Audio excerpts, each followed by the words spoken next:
Muy buenos días, ¿qué tal estamos? Hoy predico con mascarilla, entonces nada, espero que podáis oír y escuchar, ¿no? En esta mañana podamos escuchar juntos la palabra de Dios, así que os invito a inclinar nuestras cabezas y poner este tiempo en manos del Señor. Pues Padre, te estamos muy agradecidos en este día por tu misericordia, como ha dicho Adrián. Señor, porque eres bueno y porque es por tu gracia que estamos hoy aquí. Padre, te pedimos en este tiempo ahora que podamos escuchar tu voz, que tú nos hables directamente a nuestros corazones. Señor, que yo mengüe para que tú crezcas, Señor, y que realmente podamos salir edificados, podamos escuchar tu voz, Padre. En el nombre de Jesús. Amén. Muy bien. Pues como ha dicho Adrián, hoy me toca compartir acerca de Nehemías capítulo 4. Pero antes de entrar en este tema, quiero empezaros poniéndoos una experiencia que tuve hace unos años, en el 2015-2016, aquí en Santa Coloma de Cervelló, y que tiene que ver con el texto que voy a compartiros. ¿Cuántos de vosotros os acordáis de aquella imagen que dio la vuelta al mundo de un niño de 3 años en la orilla de una playa, en una playa de Turquía, que había muerto a raíz de las salidas de los refugiados de Siria? Esa foto dio la vuelta al mundo. Hoy la estaba viendo otra vez esta mañana y la verdad mi hijo tiene 3 años y se me han puesto los pelos de punta, ¿no? Volver a ver esa imagen. Eso despertó en toda la sociedad, en todo el mundo, un giro, y durante unos meses el mundo entero se volcó, fruto de esa imagen, se sensibilizó el mundo para colaborar con los refugiados. Actualmente ya nos hemos olvidado casi, ¿no? Incluso ha ardido el Lesbos, el famoso campo de refugiados, y no hemos hecho nada. Pero en aquellas fechas, como iglesia evangélica, teníamos un stand en la Festa de la Sirera. Y era un año en el que todas las iniciativas, todo el mundo estaba sensible y todo el mundo quería colaborar con la causa y ayudar a los refugiados y volcarse, ¿no? Y me acuerdo que ese año nosotros decidimos utilizar nuestro stand para recolectar dinero, para ayudar a un stand que estaba más al lado, que se encargaba de ayudar a refugiados y enviar dinero. Entonces, como iglesia evangélica, pusimos ahí nuestra buena voluntad y nos encargamos de hacer un sorteo y el dinero que recogíamos íntegramente lo donábamos a esa ONG. Y me acuerdo que al lado nuestro había otro stand de un partido político. Y me acuerdo que yo y mis compañeros que estábamos en el stand nos esforzábamos al máximo para recaudar dinero y parábamos a toda la gente que pasaba por allí diciéndoles, mirad, queremos ayudar a esta causa, con 1 euro puedes ayudar, no sé qué. Y había gente que nos ayudaba y gente que nos rechazaba. Y yo, cansado de varias horas haciéndolo, en un momento de descanso me acerqué al stand de al lado del partido político, no voy a decir nombres, y a uno de los chicos de ese stand le dije, oye, una preguntita, perdona, mira, de toda la gente que tú estás viendo que pasa por aquí que nos rechaza, ¿cuántos dirías que nos rechazan porque ahí pones iglesia evangélica? Y el chico, muy valiente, me dijo, pues sí, sin lugar a dudas, yo creo que más del 90% de lo que os están rechazando es porque ahí pones iglesia evangélica. Si no fueseis evangélicos, quizá ayudarían más. Dije, oye, gracias por tu sinceridad. Digo, pero otra pregunta, más personal entre tú y yo, le dije al chico. ¿Tú qué piensas de nosotros? Y su respuesta nunca se me olvidará. Dice, pues la verdad es que estamos muy contentos con vosotros porque no molestáis. Entonces yo no supe si reírme o si llorar. No molestáis. Sois una religión evangélica que estáis aquí, pero no nos molestáis. Él lo dijo con buena intención, pero a mí me hizo reflexionar. Los evangélicos no molestamos. Y diréis, ¿qué tiene que ver todo esto con Nehemías 4? Pues el título que le he puesto a este pasaje, fijaos cómo es, atentos, Oposición, síntoma de misión. Vuelvo a decirlo, oposición, síntoma de misión. Fijaos que dice Primera de Timoteo capítulo 3 versículos 15. Dice, para que si tardo, Pablo diciéndole a Timoteo que quizá no iba a llegar a tiempo a Éfeso, dice, sepas cómo debes conducirte en la casa de Dios, que es la iglesia del Dios viviente, columna y baluarte de la verdad. La iglesia es la columna y baluarte de la verdad. Yo soy bastante ignorante y siempre tengo que buscar palabras que desconozco en la Biblia. Y yo había oído mucho el concepto de baluarte, pero nunca sabía qué era. ¿Sabéis lo que es un baluarte? Algo que identifica algo, ¿no? Un estandarte. ¿Pero qué es? Físicamente, visualmente. Eso es el sentido figurado.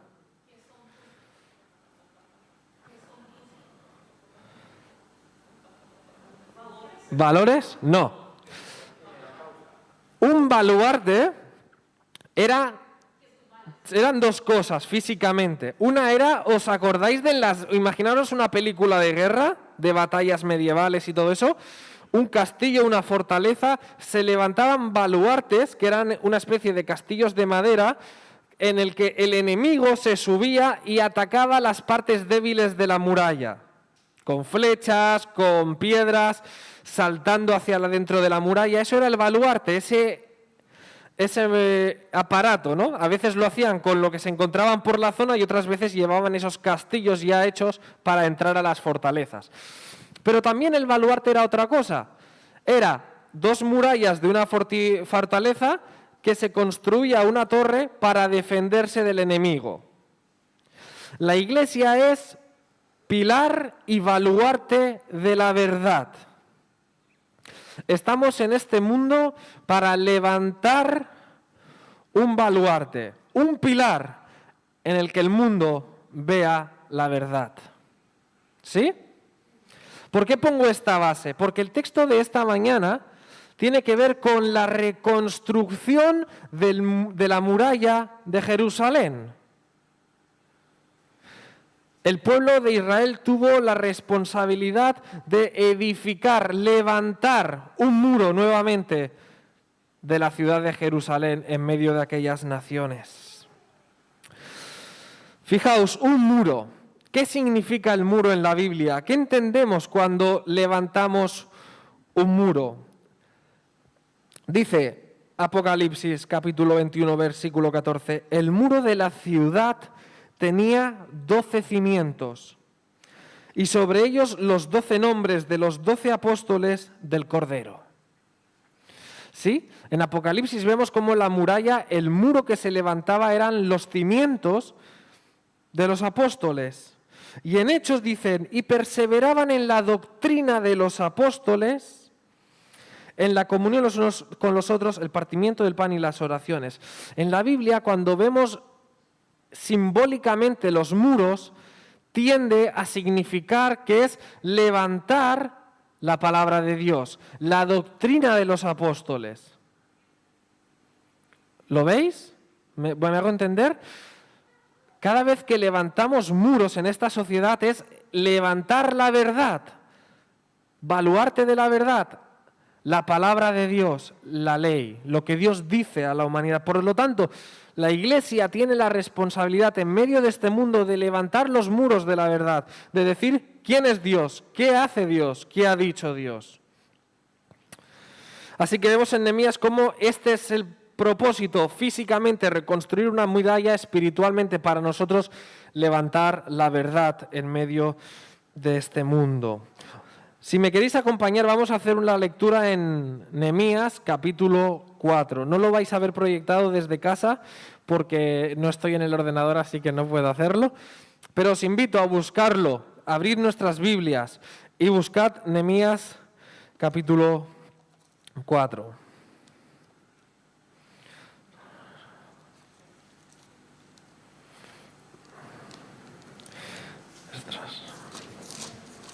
Nehemías capítulo 4. Es un capítulo largo, pero lo vamos a leer, ¿vale?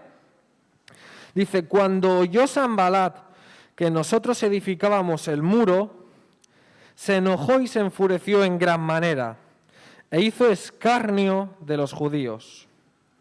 Y habló delante de sus hermanos del ejército de Samaria y dijo, ¿qué hacen estos débiles judíos? ¿Se les permitirá volver a ofrecer sus sacrificios? ¿Acabarán en un día? ¿Resucitarán de los montones del polvo las piedras que fueron quemadas? Y estaban junto a él Tobías amonita, el cual dijo, lo que ellos edifican del muro de piedra, si subiera una zorra, lo derribará. Oye, oh Dios nuestro, que somos objeto de su menosprecio, y vuelve el baldón de ellos sobre su cabeza, y entrégalos por despojo en la tierra de su cautiverio. No cubra su iniquidad, ni su pecado sea borrado delante de ti, porque se airaron contra los que edificaban. Edificamos pues el muro, y toda la muralla fue terminada hasta la mitad de su altura, porque el pueblo tuvo ánimo para trabajar.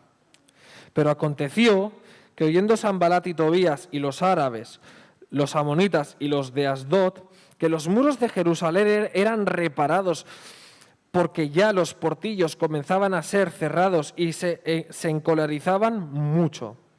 Y conspiraron todos a una para venir a atacar a Jerusalén y hacerle daño. Entonces oramos a nuestro Dios y por causa de ellos pusimos guarda contra ellos de día y de noche. Y dijo Judá, las fuerzas de los acarreadores se han debilitado y el escombro es mucho y no podemos edificar el muro. Y nuestros enemigos dijeron, no sepan ni vean hasta que entremos en medio de ellos y los matemos y hagamos cesar la obra. Pero sucedió que cuando venían los judíos que habitaban entre ellos, nos decían hasta 10 veces, de todos los lugares de donde volviereis, ellos caerán sobre vosotros.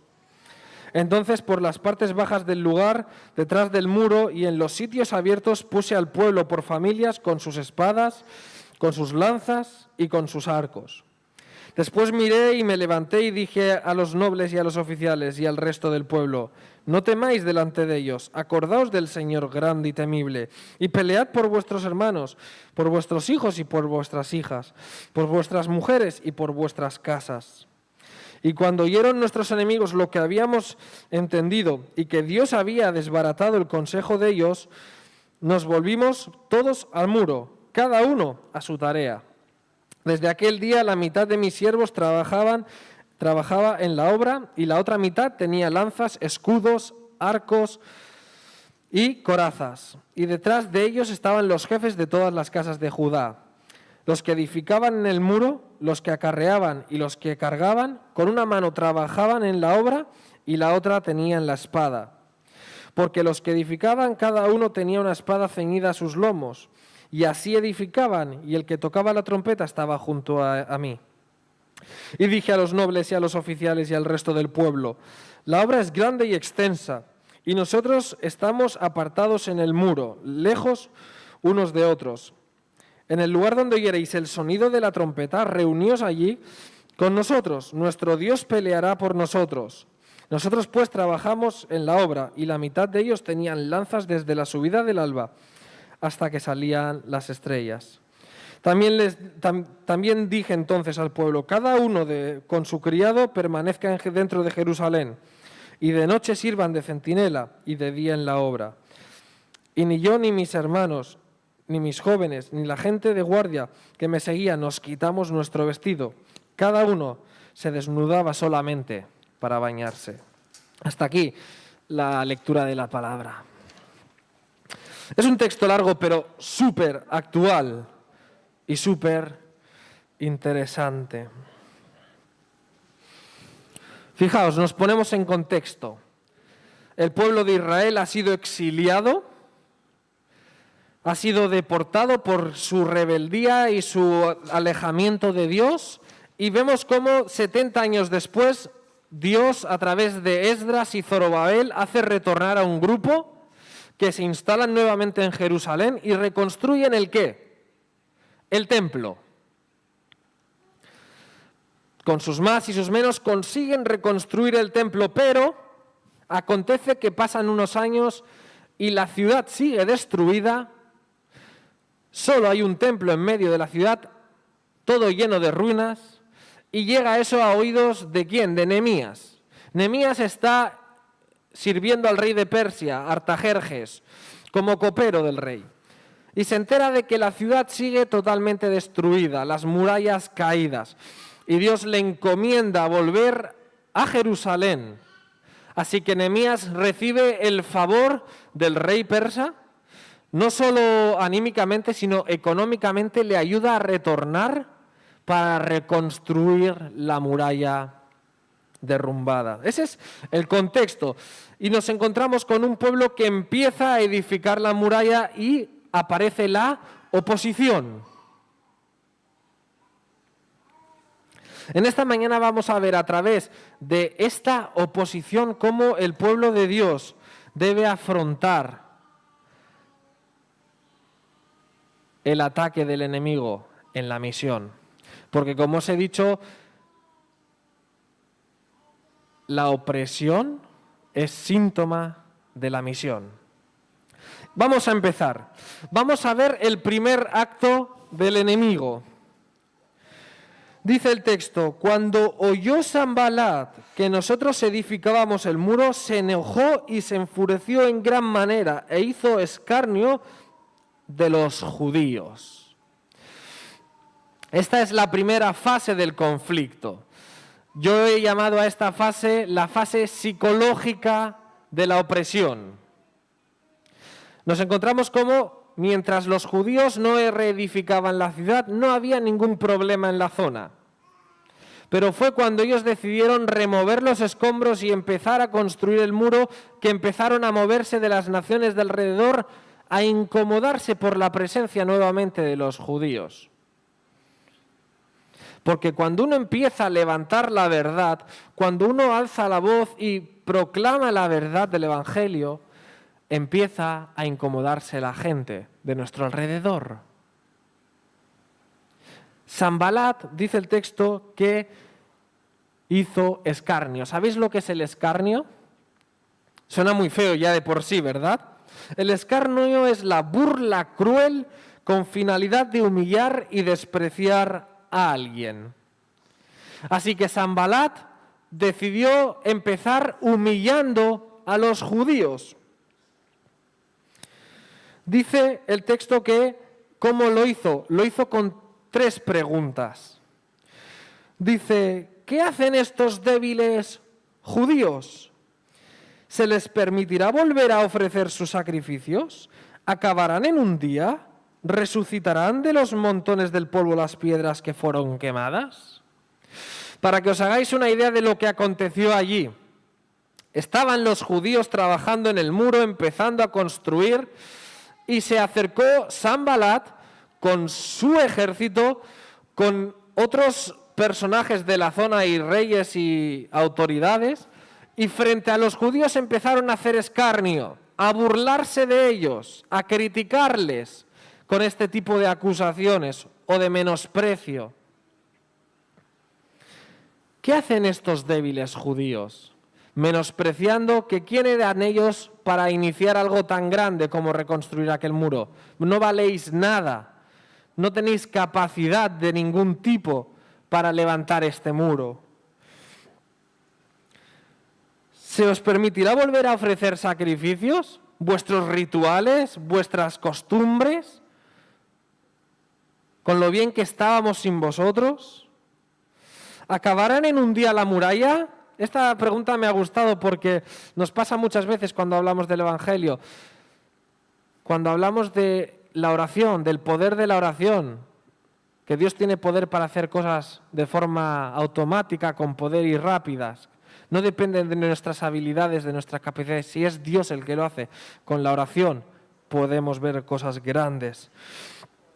¿Resucitarán de los montones del polvo de las piedras que fueron quemadas? Esas piedras que que estaban allí de los incendios pasados y que no se podían reaprovechar prácticamente, trataban de menospreciar la capacidad del pueblo de Israel para reconstruir la muralla.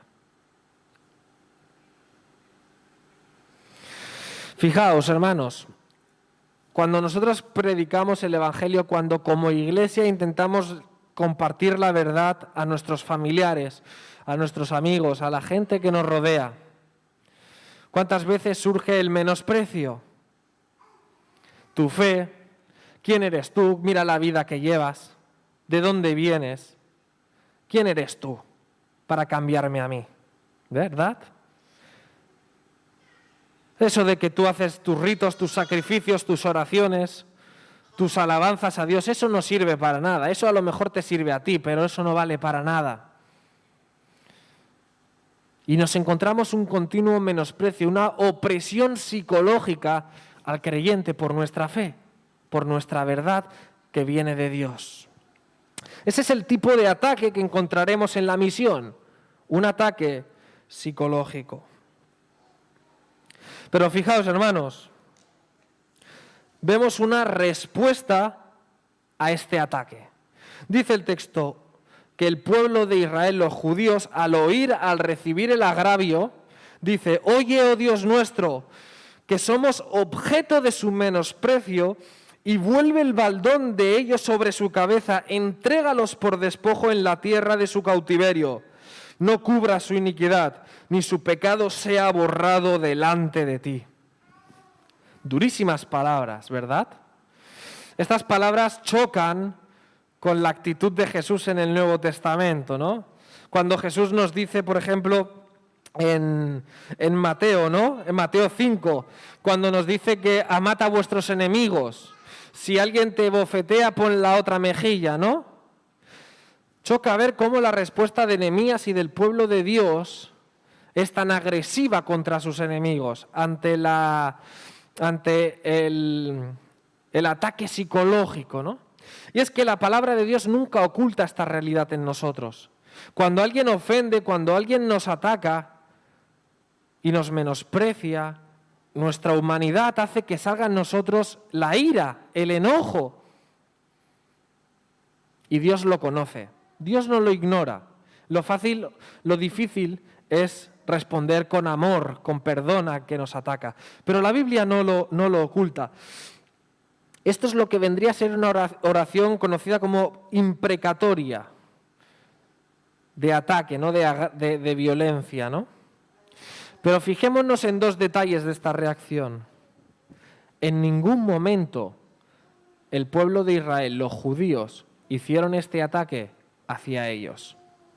Estaban allí sus enemigos diciéndoles esas cosas, menospreciándoles, pero ellos no se dirigieron, no se la devolvieron, diciéndoles: Dios, castígales. No lo hicieron. Dice el texto que a Dios le dirigieron la oración. Y eso es lo que Dios espera de nuestras vidas, que cuando seamos oprimidos, seamos atacados psicológicamente, no devolvamos con la misma moneda al otro, atacándole, sino que pongamos nuestra amargura, nuestra preocupación, nuestra rabia en manos de Dios. Porque Dios nos escucha y sabe el dolor que experimentamos, porque el mismo Señor Jesús, en sus propias pieles, sufrió el agravio. Y es la obra de Dios en nuestras vidas la que logrará que pueda salir de nuestro corazón: Dios, perdónales porque no saben lo que hacen. Pero no va a ser fruto de nuestra propia capacidad. El pecado hace que queramos la misma maldad contra ellos. Así que vemos que la justicia debemos ponerla en manos de Dios. La justicia no nos tenemos que tomarla de nuestra mano, sino que tenemos que dejarla en las manos de Dios. Porque sabéis que cuando ellos atacaban a los edificadores, cuando ellos criticaban y decían lo que decían, ¿sabéis a quién se lo hacían? A Dios mismo. Porque el agravio no es contra uno mismo, sino que es contra la obra de Dios. Así que cuando alguien nos ataca psicológicamente, no se está enfrentando a nosotros, se está enfrentando a Dios directamente. ¿Sí? Muy bien, pues hemos visto cómo fueron atacados psicológicamente por levantar ese muro y hemos visto cómo reaccionaron, pero la forma correcta fue ponerlo en manos de Dios. Pero además de ponerlo en las manos de Dios, dice el texto que edificamos pues el muro y toda la muralla fue terminada hasta la mitad de su altura. Fijaos, porque el pueblo tuvo ánimo para trabajar. A pesar del agravio, el pueblo tuvo ánimo para trabajar.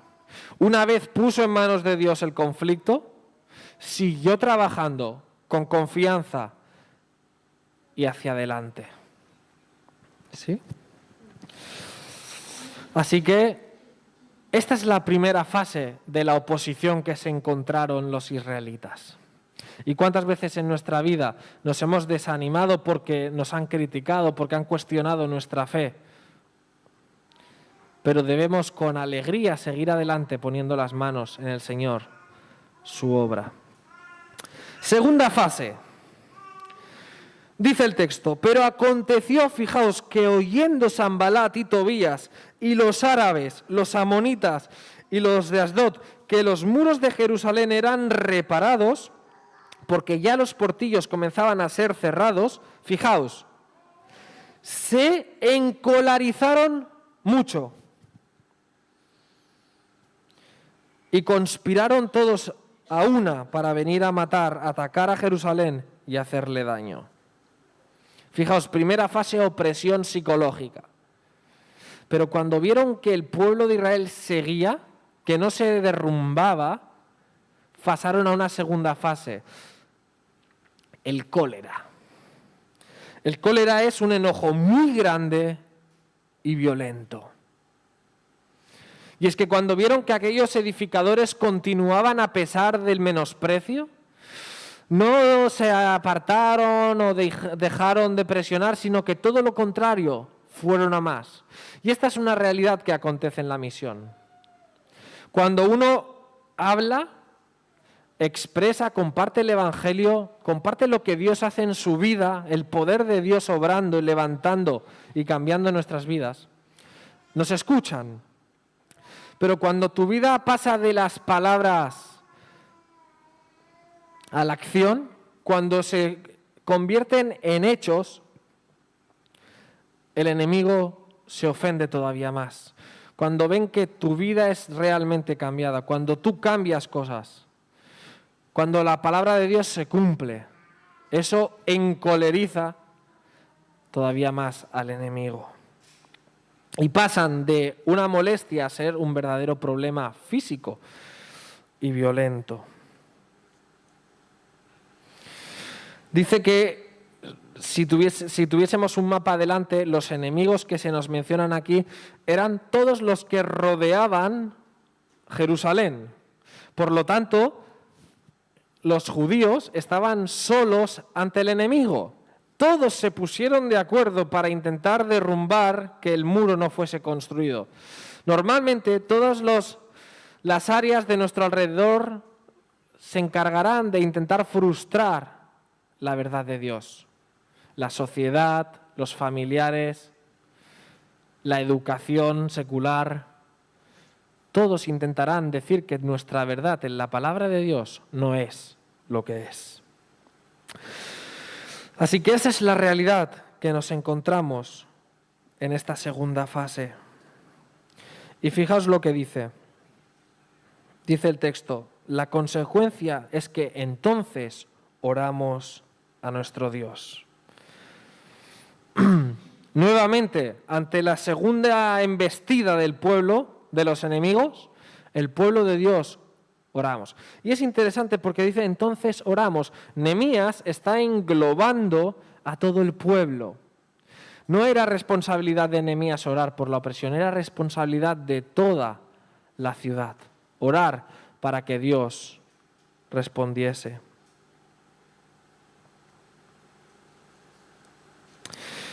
Fijaos, es muy interesante esta segunda oración del pueblo de Israel. Dice, y dijo Judá, Judá, para que os hagáis una idea, dentro de todos los que reedificaban era una parte proporcional de los edificadores. Dice, las fuerzas de los acarreadores se han debilitado y el escombro es mucho y no podemos edificar el muro. Y nuestros enemigos dijeron, no sepan ni vean hasta que entremos en medio de ellos y los matemos y hagamos cesar la hora. Pero sucedió que cuando venían los judíos que habitaban entre ellos, nos decían hasta 10 veces, de todos los lugares donde volviereis, ellos caerán sobre vosotros. Es interesante analizar esta situación. Tenemos un pueblo que con esfuerzo ha conseguido edificar hasta la mitad de la muralla, pero han recibido una segunda embestida, una opresión violenta, una amenaza real, física. Están diciendo, está llegando a sus oídos, que estas naciones vecinas van a venir a matarnos. La cosa se ha complicado. Y es ahí donde vemos cómo los de Judá expresan este malestar delante de Dios. Y es que cuando a veces nos critican a nosotros, bueno, pero cuando ya mi fe, defender la verdad de Dios, conlleva que mi hijo sea burlado en el colegio, que pueda perder el trabajo por hacer caso a la verdad, por no mentir, por no robar, por no hacer lo que otros hacen, porque Dios dice que no lo haga. Cuando yo intento levantar la verdad de Dios en medio de mis circunstancias, pero mi decisión afecta a terceros, eso duele más, ¿verdad? ¿Y cómo nos pasa como el pueblo de Israel? Nos desanimamos. Cedamos la obra. Aunque hayamos visto cómo Dios nos ha ayudado hasta aquí, hemos levantado medio muro en nuestra vida, hemos hecho unos valores que provienen de Dios, pero acabar ahora la obra, ¿cómo se dice esto? Lo que implica, qué difícil se vuelve, ¿verdad? Y ahí es como nos pasa muchas veces, como pueblo abandonamos el proyecto. Nos volvemos a callar, no molestamos. Qué bueno es para nuestros enemigos tener a una iglesia que no molesta, que no dice la verdad, que no actúa según la verdad. Qué bien vivimos con el AMPA, con los padres de las actividades escolares, en nuestro trabajo, porque no molestamos. Porque cuando alguien mete la mano y roba, lo hago yo también. Porque si no lo hago, me marginan.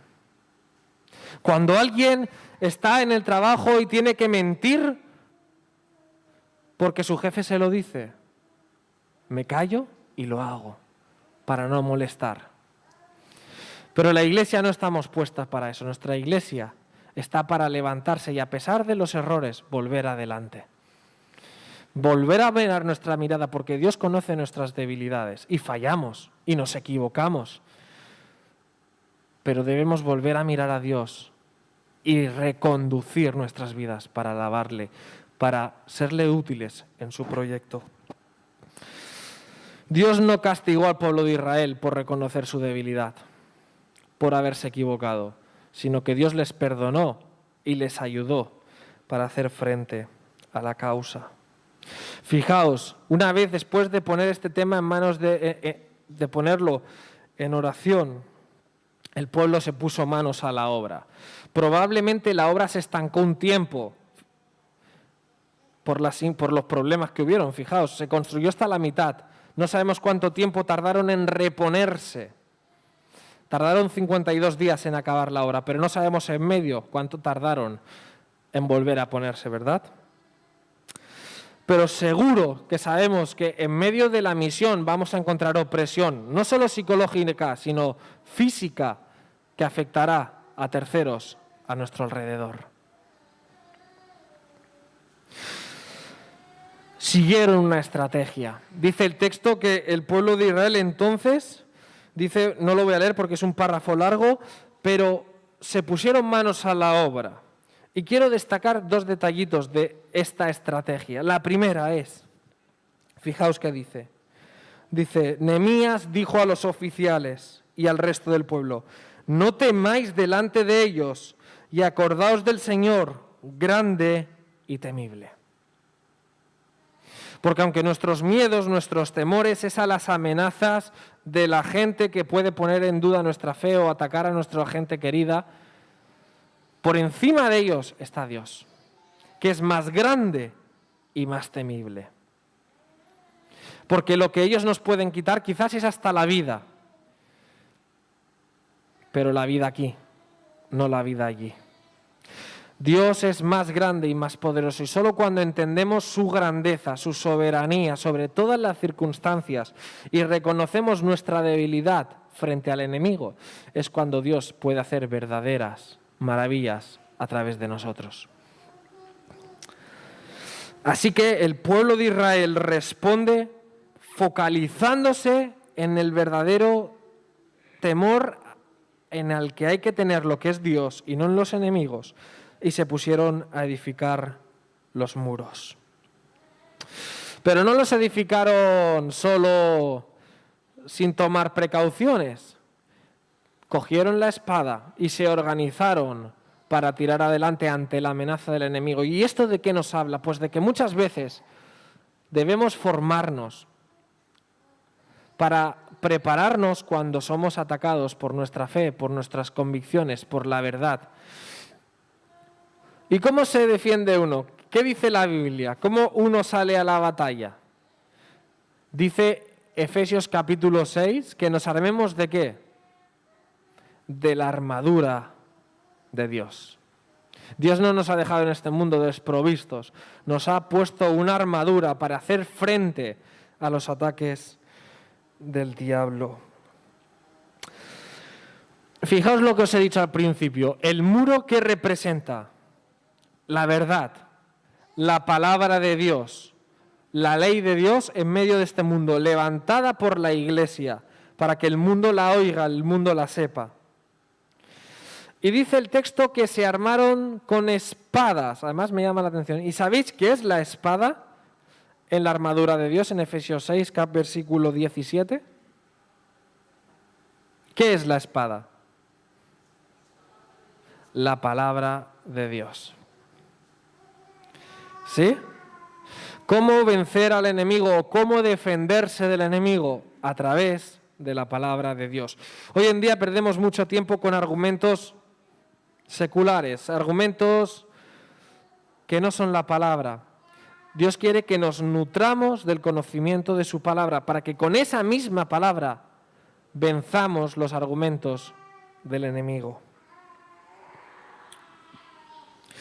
Dice Efesios 6 que debemos resistir. Y esto es importante que lo entendamos. Sabéis que el pueblo de Israel no levantó la muralla para conquistar más tierras.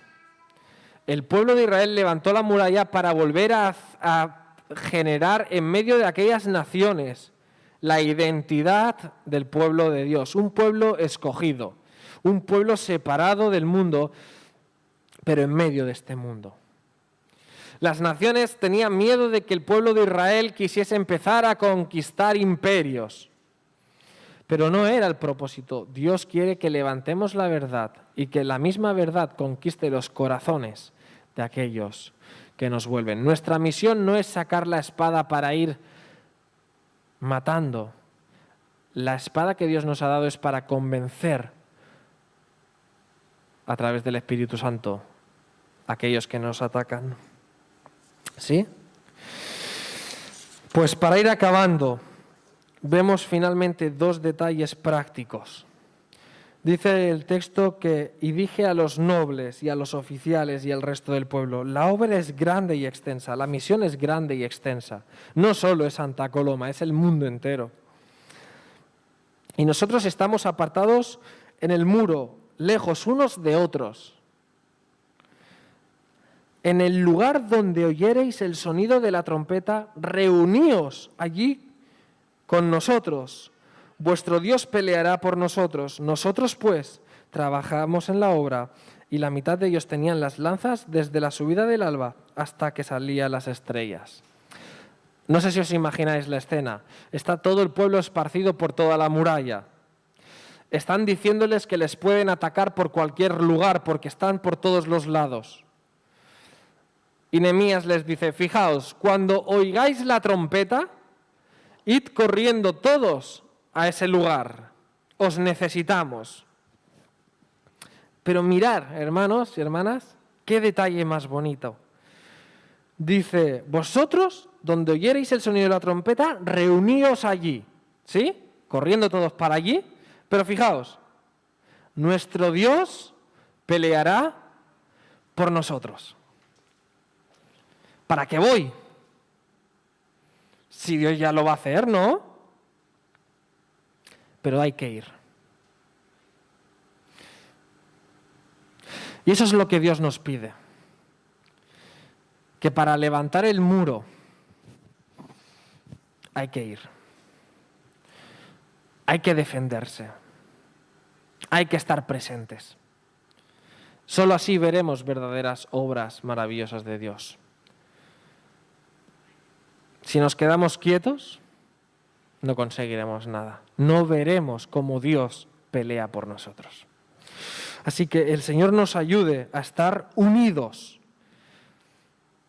La misión no solo es de los que venimos el viernes a hablar con los chicos, no solo es del splay de los viernes, de los jueves, de lo inglés, no solo es de abrir el domingo por la mañana ahora aquí. La misión es muy grande, hay muchos frentes que abordar y todos tenemos que apoyarnos, orando, acordándonos, presentándonos para que podamos ver cómo Dios actúa a través de nosotros. Y el último detalle, todos somos iguales en la misión. Dice el texto que dice Nehemías, y ni yo, ni mis hermanos, ni mis jóvenes, ni la gente de guardia que me seguían, fijaos, todos los suyos, todos sus recursos, nos quitamos nuestro vestido. Cada uno se desnudaba solamente para bañarse. Hermanos, hermanas, qué importante es que entendamos que la misión es de todos. Qué triste es que hay veces que solo hay un grupo de hermanos que en sus trabajos, en sus familias, en sus contextos, dan la cara por el Evangelio. Dan la cara por ser diferentes, por levantar la verdad, por molestar en este mundo. Y qué triste es que otros lo miramos desde lejos y no nos implicamos y apoyamos. No, es que mi marido miente en el trabajo y claro, si no lo hiciese no llegaríamos a fin de mes. Y el hermano que está en la iglesia y lucha y se queda sin trabajo, hasta sentimos lástima. Dios nos ayude a ser uno en esto, a que su iglesia sea toda lo mismo, que brille por la verdad, que brille por la palabra de Dios, hablada y vivida por cada uno de nosotros. Que Santa Coloma, que San Boi, que toda la gente que está a nuestro alrededor vea que somos columna y baluarte de la verdad.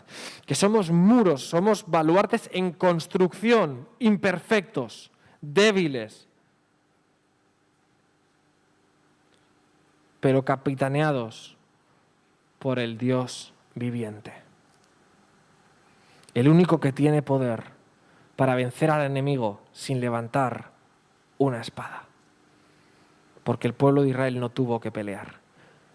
El pueblo de Dios gozó de ver a Dios peleando por ellos desde la sombra. ¿Sí?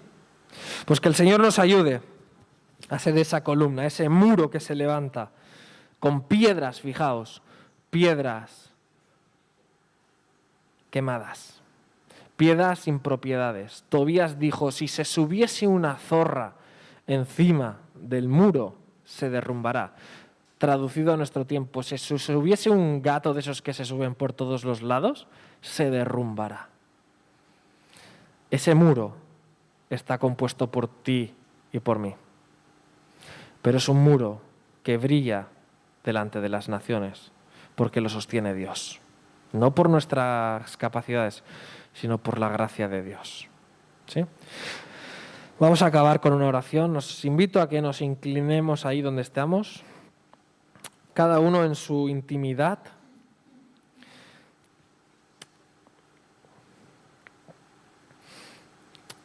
Padre, qué inútiles somos.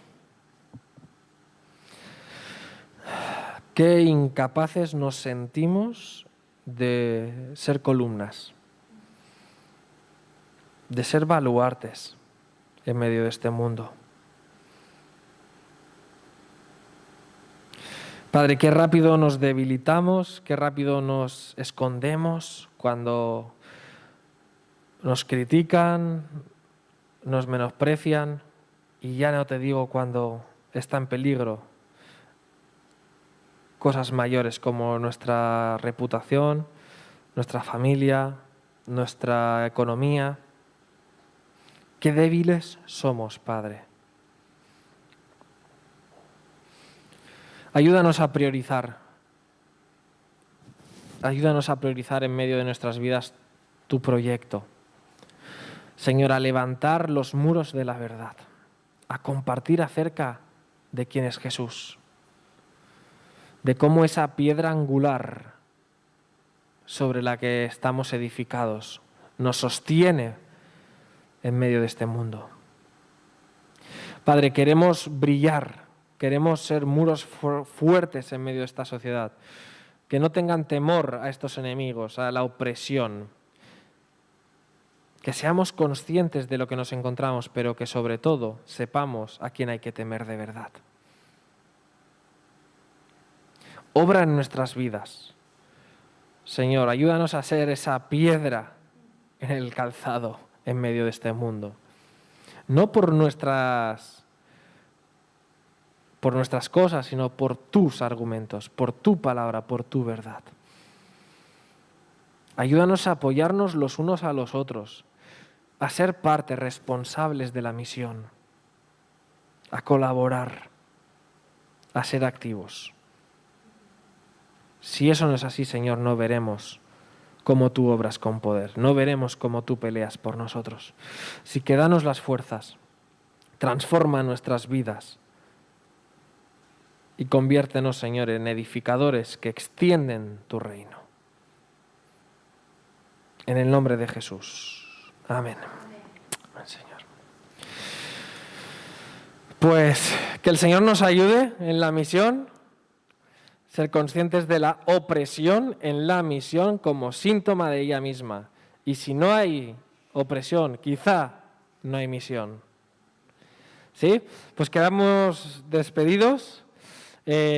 Hasta la semana que viene, si Dios quiere. Que el Señor os bendiga y sigamos orando por el punto de misión. Adrián, ¿tú quieres decir algo más? Para que te...